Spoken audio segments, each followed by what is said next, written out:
মোৰ কণ্ঠ কেতিয়াও স্তব্ধ নহয়। বিজেপি চৰকাৰে যিমান ষড়যন্ত্ৰ নকৰক, নিৰীহ জনসাধাৰণ গৰীব দুখীয়াৰ লগত মই সদায় আছোঁ। গৰীব দুখীয়াৰ ওপৰত যদি কোনোবা এজন ব্যক্তিয়ে যদি তাৰ বিৰুদ্ধে কথা কয়, মই সেইসকল গৰীব দুখীয়াৰ লগত আছোঁ। হয়, আপোনালোকে গম পায় যে কিছুদিন পূৰ্বে ঈদৰ সময়ত হোজাই জিলাত আপোনাৰ মাংস লৈ বিতৰ্ক হৈছিল মন্দিৰত পেলোৱা লৈ পেলাই। তাৰপিছত হোজাইৰ এজন বিজেপি নেতা হবিব মহম্মদ চৌধুৰী একেতে গৈ পেলাই নিৰীহ জনসাধাৰণ ক'ৰবাত আপোনাৰ তেওঁলোকে ভাড়া থাকে, সেই মানুহখিনিক সেই আলম লৈ পেলাই মানুহখিনিক মানে উচ্ছেদ কৰিবলৈ তেখেতে প্ৰয়াস কৰিছিল আৰু মানুহখিনিক ভয় ভাবুকি দি পেলাই তাৰপৰা উঠি যাবলৈ বাধ্য কৰাইছিল। আৰু সেই খবৰ শুনি পেলাই অসম সংখ্যালঘু সংগ্ৰাম পৰিষদৰ আমি এটি সজাতি দল তাত উপস্থিত হৈছিলোঁ আৰু তাৰ বিৰুদ্ধে মই মাত মাতিছিলোঁ। হবিব মহম্মদ চৌধুৰীয়ে কৈছিল যে মানুহখিনিক আমাৰ আই মাতৃসকলক উলংঘ কৰি পেলাই পিটাৰ ভাবুকি দিছিল, লগতে নিৰীহ জনসাধাৰণৰ জুপুৰি ঘৰবোৰ ভাঙি দিয়া তেখেতে মানে আপোনাৰ ভাবুকি দিছিলে। তাৰ বিৰুদ্ধে মই কথা কৈছিলোঁ আৰু তাৰপিছত হবিব মহম্মদ চৌধুৰীক মই 2-4টা আপোনাৰ কিছু কথা কোৱাৰ কাৰণে বিজেপি চৰকাৰে প্ৰত্যেকটো থানাই মোৰ বিৰুদ্ধে এজাহাৰ দাখিল কৰিছিলে আৰু সেই এজাহাৰৰ ভিত্তিত তেওঁলোকে আহি পেলাই মোক বিচাৰিছিল, মোক পোৱা নাই।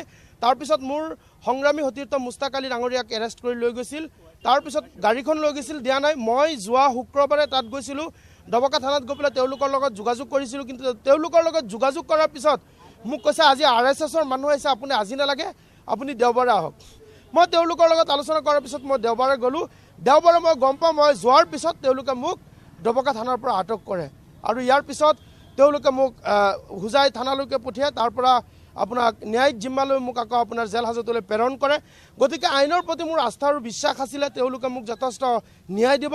আৰু তাৰপিছত মই ইতিমধ্যে আপোনালোকে গম পায় মোৰ জামিন মঞ্জুৰি হ'ল আৰু মই হোজাই আদালতক মই ধন্যবাদ জ্ঞাপন কৰিছোঁ যে তেওঁলোকে মোক ন্যায় দিছে। মোৰ কণ্ঠ কেতিয়াও স্তব্ধ নহয়। বিজেপি চৰকাৰে যিমান ষড়যন্ত্ৰ নকৰক, তেওঁলোকে ৰাজনৈতিক ষড়যন্ত্ৰৰ বলি হৈছিলোঁ মই, কিন্তু মোৰ এটা কথা স্পষ্ট, নিৰীহ জনসাধাৰণ গৰীব দুখীয়াৰ লগত মই সদায় আছোঁ।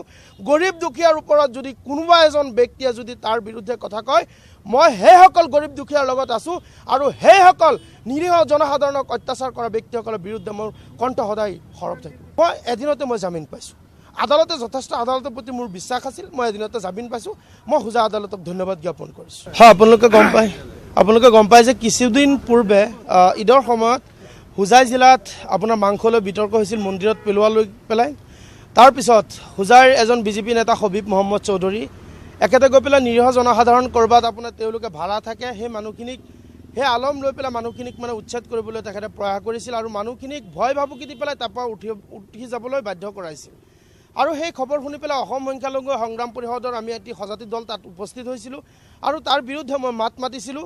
হবিব মহম্মদ চৌধুৰীয়ে কৈছিল যে মানুহখিনিক আমাৰ আই মাতৃসকলক উলংঘ কৰি পেলাই পিটাৰ ভাবুকি দিছিল, লগতে নিৰীহ জনসাধাৰণৰ জুপুৰি ঘৰবোৰ ভাঙি দিয়া তেখেতে মানে আপোনাৰ ভাবুকি দিছিলে। তাৰ বিৰুদ্ধে মই কথা কৈছিলোঁ আৰু তাৰপিছত হবিব মহম্মদ চৌধুৰীক মই 2-4টা আপোনাৰ কিছু কথা কোৱাৰ কাৰণে বিজেপি চৰকাৰে প্ৰত্যেকটো থানাই মোৰ বিৰুদ্ধে এজাহাৰ দাখিল কৰিছিলে আৰু সেই এজাহাৰৰ ভিত্তিত তেওঁলোকে আহি পেলাই মোক বিচাৰিছিল, মোক পোৱা নাই। তাৰপিছত মোৰ সংগ্ৰামী সতীৰ্থ মুস্তাক আলী ডাঙৰীয়াক এৰেষ্ট কৰি লৈ গৈছিল। তাৰপিছত গাড়ীখন লৈ গৈছিল, দিয়া নাই। মই যোৱা শুক্ৰবাৰে তাত গৈছিলোঁ, ডবকা থানাত গৈ পেলাই তেওঁলোকৰ লগত যোগাযোগ কৰিছিলোঁ, কিন্তু তেওঁলোকৰ লগত যোগাযোগ কৰাৰ পিছত মোক কৈছে আজি RSSৰ মানুহ আহিছে, আপুনি আজি নালাগে, আপুনি দেওবাৰে আহক।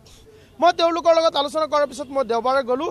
দেওবাৰে মই গম পাওঁ, মই যোৱাৰ পিছত তেওঁলোকে মোক ডবকা থানাৰ পৰা আটক কৰে আৰু ইয়াৰ পিছত তেওঁলোকে মোক হোজাই থানালৈকে পঠিয়াই তাৰ পৰা আপোনাৰ ন্যায়িক জিম্মালৈ মোক আকৌ আপোনাৰ জেল হাজতলৈ প্ৰেৰণ কৰে। গতিকে আইনৰ প্ৰতি মোৰ আস্থা আৰু বিশ্বাস আছিলে, তেওঁলোকে মোক যথেষ্ট ন্যায় দিব। আৰু তাৰপিছত মই ইতিমধ্যে আপোনালোকে গম পায় মোৰ জামিন মঞ্জুৰি হ'ল আৰু মই হোজাই আদালতক মই ধন্যবাদ জ্ঞাপন কৰিছোঁ যে তেওঁলোকে মোক ন্যায় দিছে। মোৰ কণ্ঠ কেতিয়াও স্তব্ধ নহয়। বিজেপি চৰকাৰে যিমান ষড়যন্ত্ৰ নকৰক, তেওঁলোকে ৰাজনৈতিক ষড়যন্ত্ৰৰ বলি হৈছিলোঁ মই, কিন্তু মোৰ এটা কথা স্পষ্ট, নিৰীহ জনসাধাৰণ গৰীব দুখীয়াৰ লগত মই সদায় আছোঁ। গৰীব দুখীয়াৰ ওপৰত যদি কোনোবা এজন ব্যক্তিয়ে যদি তাৰ বিৰুদ্ধে কথা কয়, মই সেইসকল গৰীব দুখীয়াৰ লগত আছোঁ আৰু সেইসকল নিৰীহ জনসাধাৰণক অত্যাচাৰ কৰা ব্যক্তিসকলৰ বিৰুদ্ধে মোৰ কণ্ঠ সদায় সৰব থাকিব। মই এদিনতে জামিন পাইছোঁ। আদালতে যথেষ্ট আদালতৰ প্ৰতি মোৰ বিশ্বাস আছিল, মই এদিনতে জামিন পাইছোঁ। মই হোজাই আদালতক ধন্যবাদ জ্ঞাপন কৰিছোঁ।